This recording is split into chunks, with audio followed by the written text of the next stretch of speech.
Hi, everyone. My name is Sophie, and despite your first impression, I'm actually Austrian. So I was born in Austria and speak fluent German.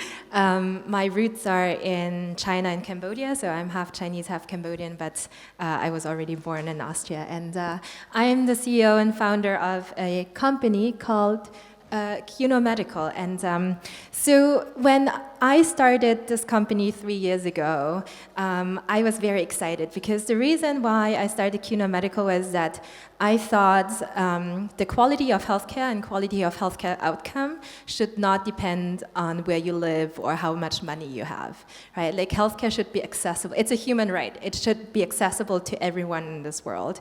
And I thought that with the internet, we should have a place on the internet where we could leverage data to make healthcare information more transparent and more accessible so that globally people can make an empowered decision and choice.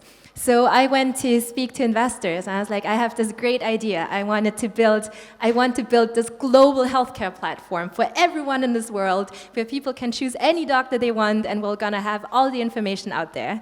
And probably 99% of the people I spoke to were like, you're crazy. This is too complicated. This problem is too big to solve. Like, choose something that is smaller.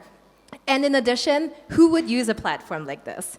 And I realized that the people I spoke to was a very privileged group because those tend to be investors and all of that. And my answer was that access to healthcare is a global problem. And if you take a closer look, you will find those problems everywhere in this world. And I'd like to walk you through a few examples. So in the UK, for example, a European country, the average wait time for a hip replacement is 100 days. It's 3 months, and that's just the average. We sometimes see patients who have to wait for 6 months, 8 months to actually just undergo surgery. In the US, 30% of the population, 100 million people postpone healthcare because they don't have the money for it. And the number one bankruptcy reason for private people is healthcare cost. It doesn't show here, but basically in China, if you are being diagnosed with cancer, independent of which cancer type that is, your average survival rate is at 30%, versus when you're being diagnosed with cancer in the US, your survival rate is going to be 70%. So just independent of cancer type, just because of where you live, your treatment outcome and your healthcare outcome is going to be very different. And that led to almost like a grassroots movement of people traveling around in the world to get better access to care because of long wait times, because of price, because of lack of quality, right?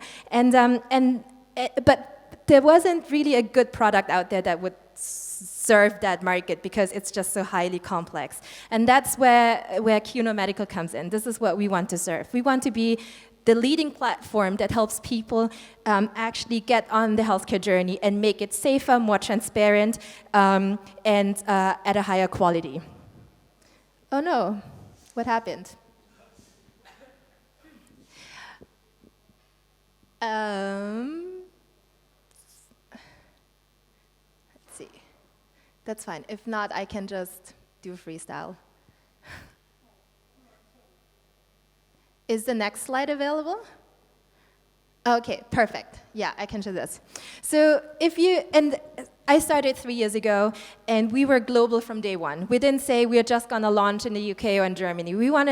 We said that we wanted to be accessible for everyone in this world. We started with English, and we launched this website globally. And people were already, you cannot do it globally. It's too complicated. If you think this is too complicated, now look at this. This is the number of treatment categories that we offer on our website. And behind each of those treatment categories, such as dermatology, dentistry, orthopedics, you have a bunch of different treatments behind that. And we gradually kind of launched that year by year. Now we offer 50 different treatment categories and 500 different treatment types on our website. And this is basically the map of how we expanded. We started in all English and German-speaking countries, so we launched in 2 languages, and we just add Spanish, and we're going to add more languages to our platform. We have another problem with the image. So yeah, basically, there was the one dimension of complication was geographic spread. The second dimension of complication is kind of product diversity and product portfolio. And then if you think this is already complicated, we're going to add another level or layer of complication, because that's basically insurance. Right? So we have people who come to us who have no insurance, we have people who come to us who have partial insurance, and then we have people who come to us who have insurance, and the ones who have insurance, they either have public insurance or private insurance. And that is basically the realm of possibilities and kind of the dimension that we're serving for.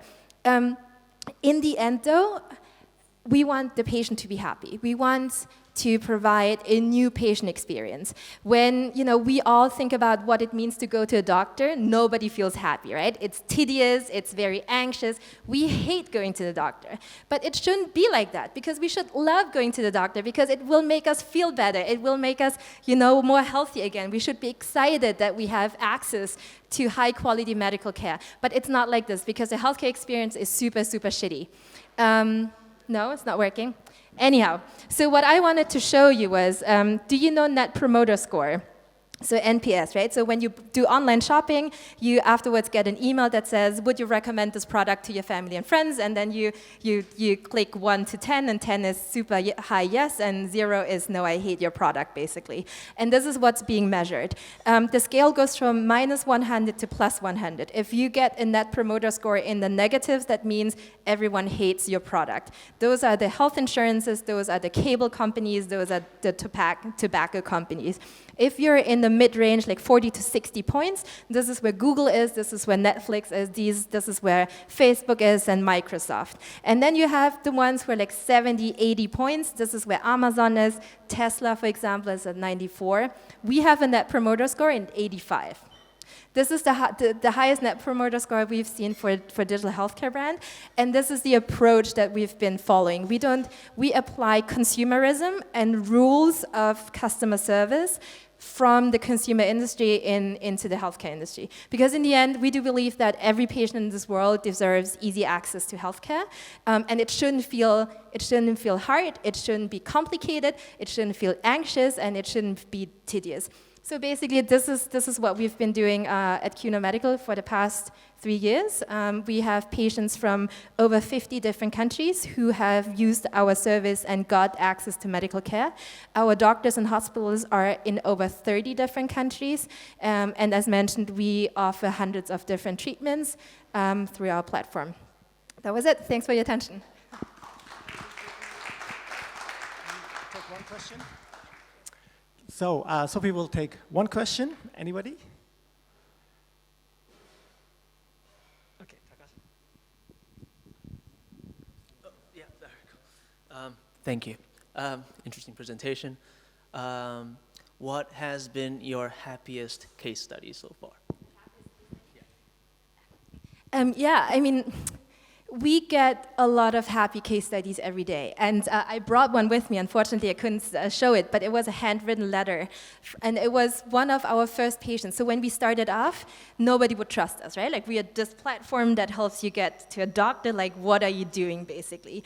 And one of our very first patients is an overweight mom from Canada, and she couldn't lose weight because she had a metabolic syndrome, and her health insurance wouldn't pay for the surgery that would allow her to lose weight. So her kids are now in the teens, her husband has passed away, and this was the first time, she was like, this is the first time I'm taking care of myself, and I'm excited about it.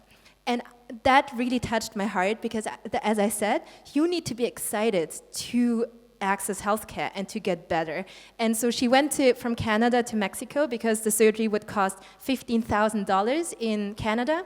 In Mexico, she could get the same treatment for around $6,000. It was still expensive, but just a fraction of what she would have to pay. She got the surgery, she came back, she lost 100 kilos. She looks amazing now. She got rid of her diabetes, she's healthy, and she's living a new life. And we have hundreds of those stories, but really that was one of the first life-changing stories that we produced.